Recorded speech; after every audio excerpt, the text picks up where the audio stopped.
Franklin P. Jones once said, "Love doesn't make the world go round. Love is what makes the ride worthwhile." Alvin and Andrea met at church at 10 years old. They've been married 20 plus years. What are their secrets that everyone else doesn't know about a lifetime of love? Welcome to Show Love.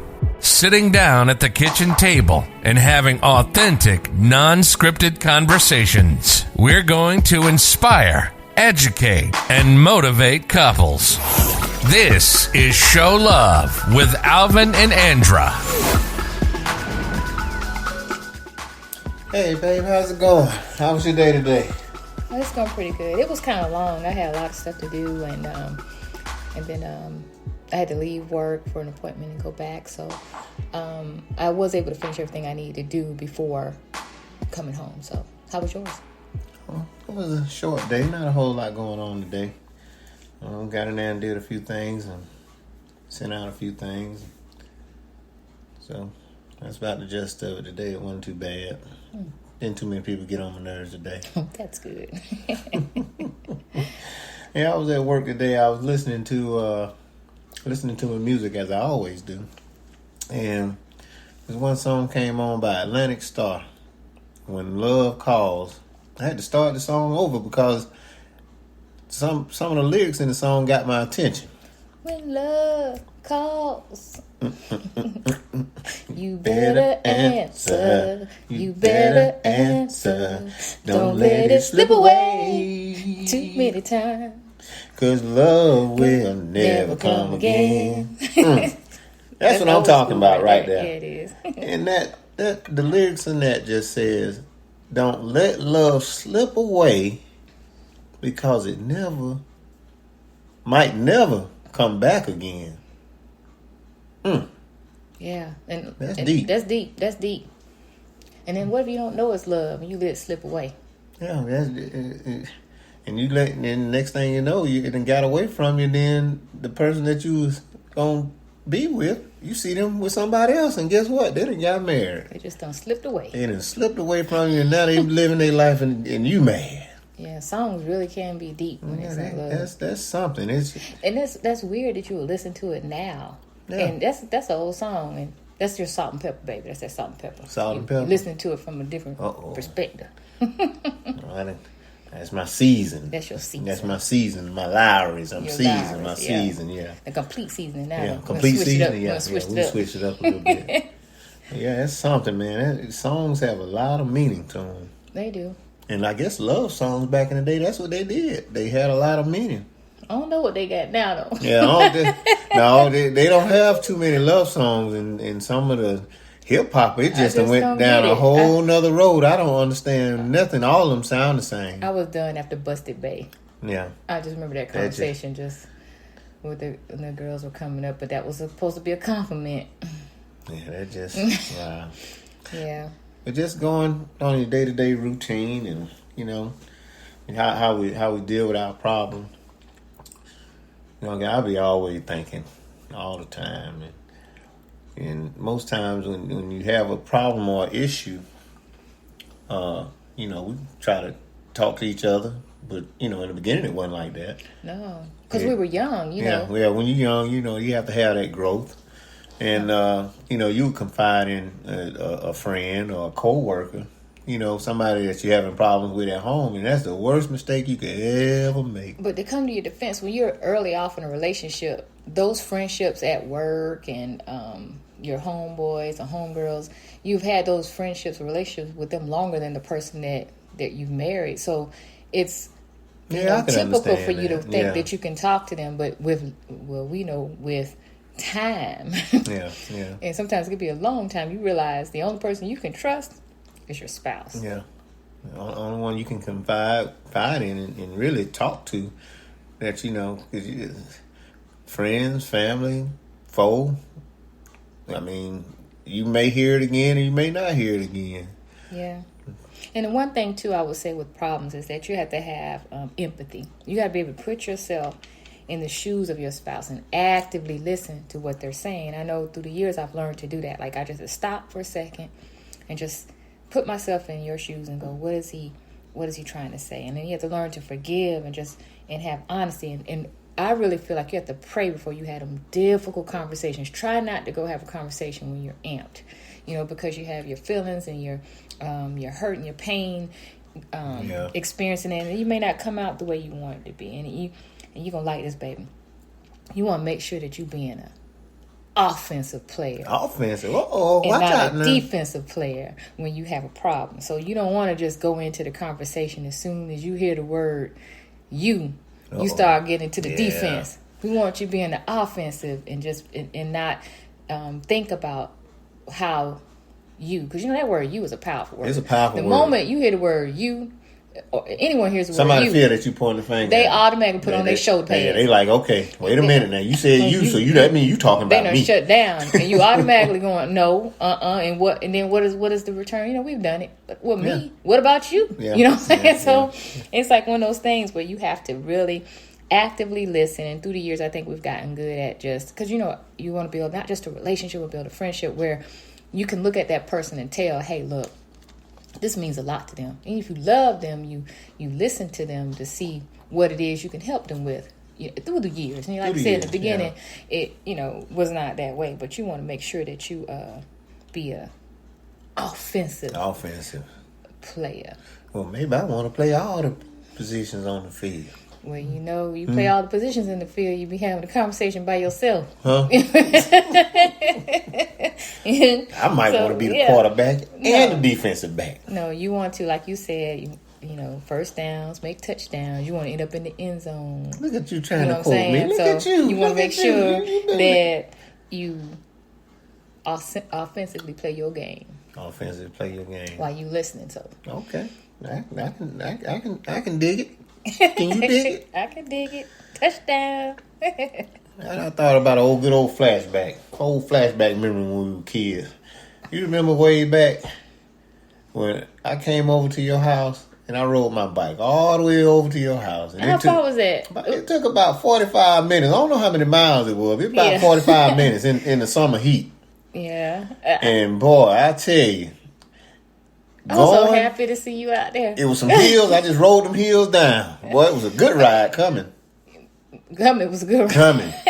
Look, you didn't have a water bottle. No, I remember I was so excited because I seen you outside. You was like riding in front of the house and making little circles and stuff. Because I couldn't just go outside like that. And I remember Mama saying, I think that's Alvin outside the front of the house. I was just smiling from ear to ear. Yeah, that's when my mama had bought us some old bikes. Me and brother got some old nice mag bikes. The mag bikes was in back then. You had it shining too. We'll clean that joke up. But we put them all on them tires just like we do on a car. Well, that was your transportation. That was my transportation. I'll tell you. When I got back home, I was ready to get me something to drink. I drank that water out that water hose that was outside. I don't even think I saw you that long. Did we even get a chance to talk? It was probably... Mama let me go out for a few minutes. Probably maybe 10 minutes at the most. Yeah, I was excited about that. I was so excited. That was crazy. But going back was a challenge because it had a lot of hills to climb. Wow. And when you on a bike, for those avid the bike riders know when you get to a hill, it takes a lot to get up that hill. How you just go on a 45-minute bike ride at that age and nobody miss you? Did you tell anybody where you went? I didn't even tell my mama. She might not know. She still don't know. She might be listening to this. She might want to whoop me. You probably should have got a whooping riding that far by yourself. Yeah, because, I'm telling you, I could have got hit by a car or anything. But I think I rode one of my buddies. I can't remember. No, you were by yourself. Myself? I remember you being by yourself. I was so excited. We usually used to ride in packs. We wouldn't go that far. Now, maybe you want to take them to be around me. It was just you. No, I'm getting old and seasoned. I can't remember no more.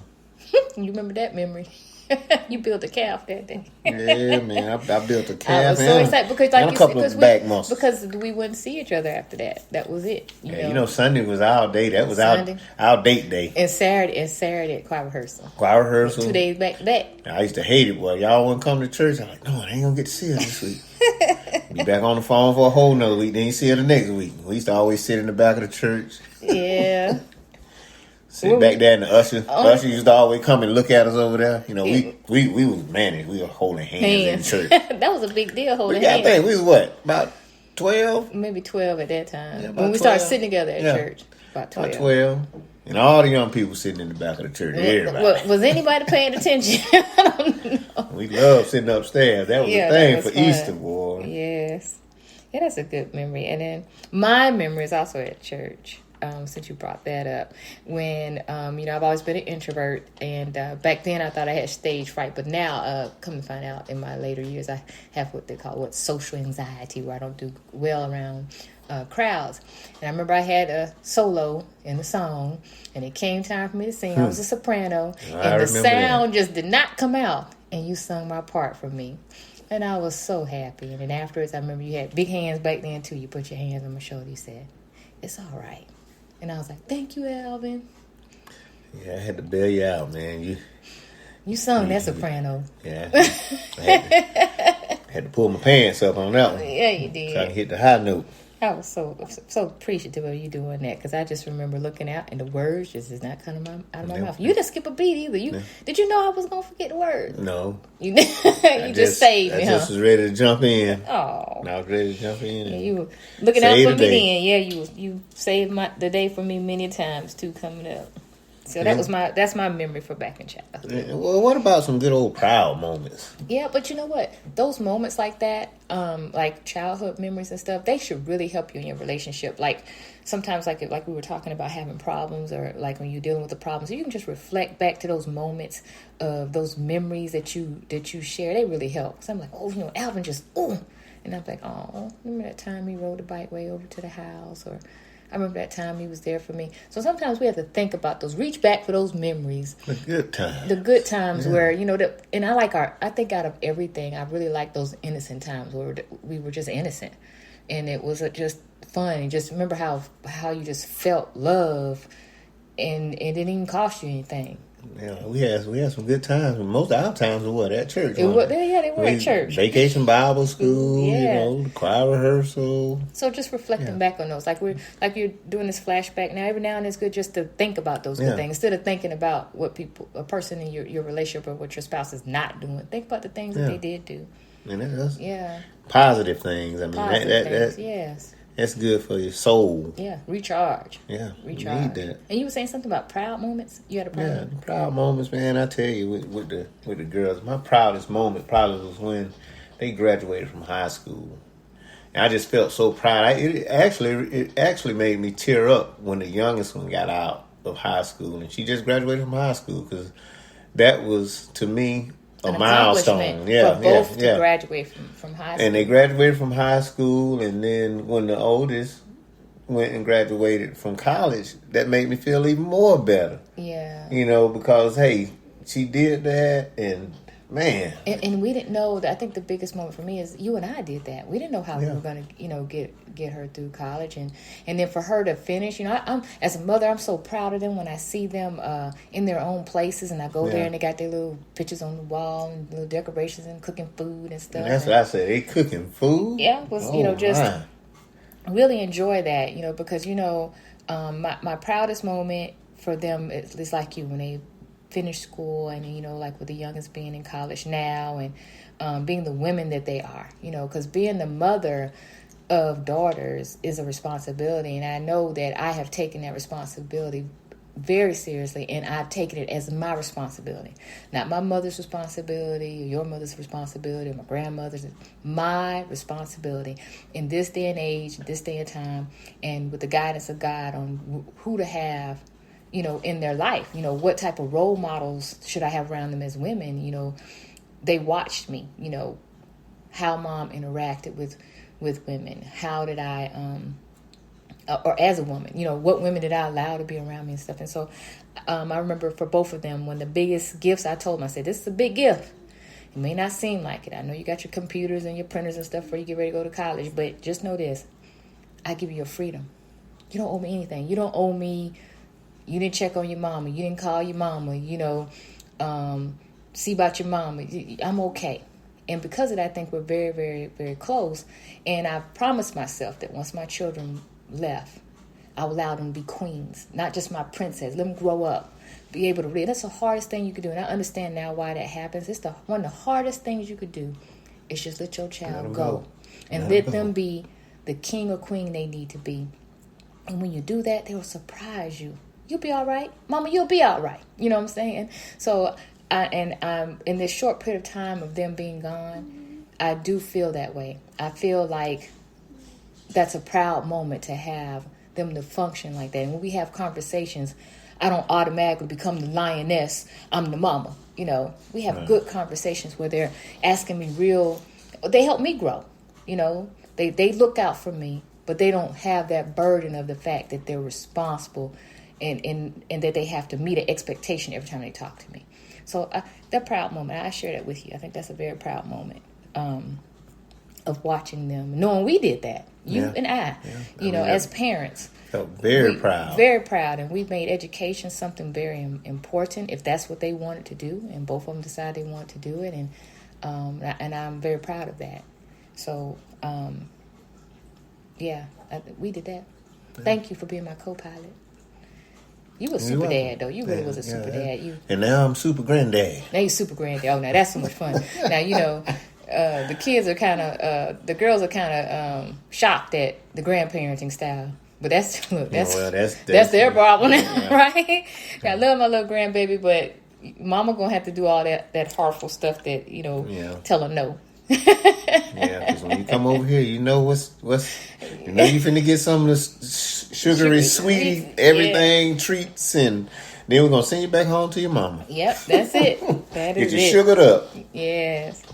So, I think that we're going to move to the wifey's corner. And I think this week that my wifey's corner is going to be almost in touch with what we've been talking to today, where I want to talk about how, as a woman, you have to stay present in the moment of what you're doing. In my earlier years, it was hard to stay present. I was like numb and always trying to meet the expectation of others, and being an introvert or a person who's not going to quote unquote fight back with words, me, I'll let you have it, say what you want to say, as long as you're not hitting on me, I'm good, and when I say that, I mean, like when we would go places and other people, I didn't feel like I had to fight for my place, but I did feel as though I wasn't present in the moment. So now I've learned to be present in the moment.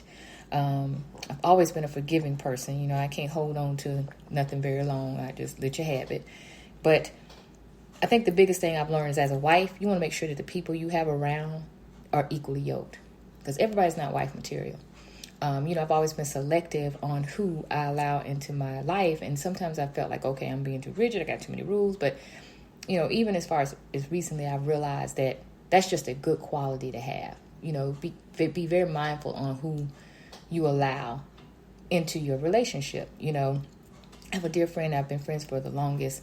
I mean, we know each other since we're 8 or 9 years old. And I can count the times we've been at each other's homes just out of that respect. But if there's an emergency or I need her, she is there. Like if I've had surgery and she knows that I like for my family to have a meal, this and that, she comes in, she drops it on the come on in, and she going out, and she just, because she know that this is what Andrea will want, I'm going to make sure that her family doesn't suffer, because I want her to have a speedy recovery. And that's the friend that she is. That's kind of friends that I have. And I think about the girls, like that one time that they did a surprise party, with just a few people. Now they ain't have hundreds. That would be you. I like the small crowd. But I thought it was really unique that when they went through my phone, they knew who could come into the house. You know what I'm saying? Because they know that I don't just allow everyone into my home. The home is a sacred place for me. And I noticed that they are pretty much the same way. So being able to stay present in the moment, be equally yoked with your friendships as a woman. So that was my wifey corner. It was serious this time. That was a serious one right there, man. I tell you. Well, guess what, fellas? It is hubby's corner time, and guess what? We are coming up to the Super Bowl next Sunday. And it will be the Tampa Bay Buccaneers and the Kansas City Chiefs. I picked the Tampa Bay Buccaneers, but I did not pick the Kansas City Chiefs. Seeing that they are a rival to my team, the Denver Broncos, and we're in the same division, hopefully we'll be back next year and bounce back and be back in the playoffs, because I think this is probably the second time we'd have missed it 2 years straight. So we usually be up in the running every year for the playoffs. But so we got old Tom Brady, Mr. 43, finna be 44 years old, Shady Brady at No, quarterback. don't do that. But I got to give it to Tom Brady because he's been doing this for quite some time. He got 5 rings, and I wouldn't never probably have ever said this before about him. But he's the GOAT. He is the GOAT. He's the GOAT, and he's proved that because he's done it now. Yeah. He's winning COVID, and then he's got a lot of firsts on his belt. Yeah. He's going to be the first bringing the Super Bowl to a home field team advantage in the Super Bowl. That's a first. This is he's the got first a lot in of history. firsts under him. Yeah. So he's the GOAT whether we like it or not. And I actually seen a video with him today and Gronkowski, and they were making, I guess, fun back at their old team, the Patriots. And I can't remember the name of the song that it was, but Gronk had on his T-shirt NFC Championship, like they were showing it to their old coach. Wow. Was it real or was it shot? No, it was real. And Tom Brady, he didn't say anything. He just was walking, and he just was smiling. He was just. Mm-hmm. And Gronk was walking behind him. They didn't talk, and then Gronk just raised up his shirt, and he had on his NFC champions, AFC champions. No, NFC now. NFC champion shirt, and that they go into the Super Bowl. But that'll be airing next Sunday at 6:27, I do believe, when kickoff starts. And I'm gonna ride with Brady on this one. Okay. I'm gonna ride with the NFC on this one. You don't seem too thrilled about it, but you're accepting it, huh? I don't really care for the Kansas City Chiefs. They're a good team. They're a young team. They're up and coming. But like I say, that's my rival in our division. So, yeah. So I'm gonna ride with old Brady. As long as they don't go get them needles and let they out them balls, we'll be all right. But I think Brady finna hang it up, and my hats goes off to the Green Bay Packers. They played a good game. They almost came back on yesterday, and almost came back and made the game a game. Yeah. That was real surprising. But Super Bowl 55 will be played on next Sunday. Y'all go and get y'all popcorn. Y'all get y'all nachos. You get your hot wings. You get your cheese dips. You get everything you need for that Super Bowl next Sunday because it's going to be a good one.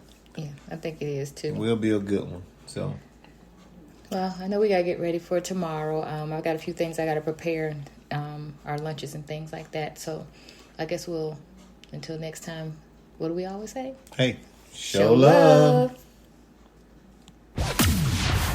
You've been listening to Show Love with Alvin and Andrea, a couple that met at church at 10 years old and have been married for 20 plus years. If you need inspiration, education, or motivation, this is not only your show, these are your coaches. We hope you enjoyed the show.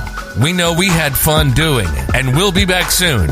But in the meantime, reach out on social media at Alvin and Ann or Couple for Couples, and find our website at www.coupleforcouples.com. Find us on most podcast platforms at iTunes, iHeartRadio, Spotify, YouTube, Google Podcast, and now on Amazon Music. Till next time, dream without fear. Love without limits.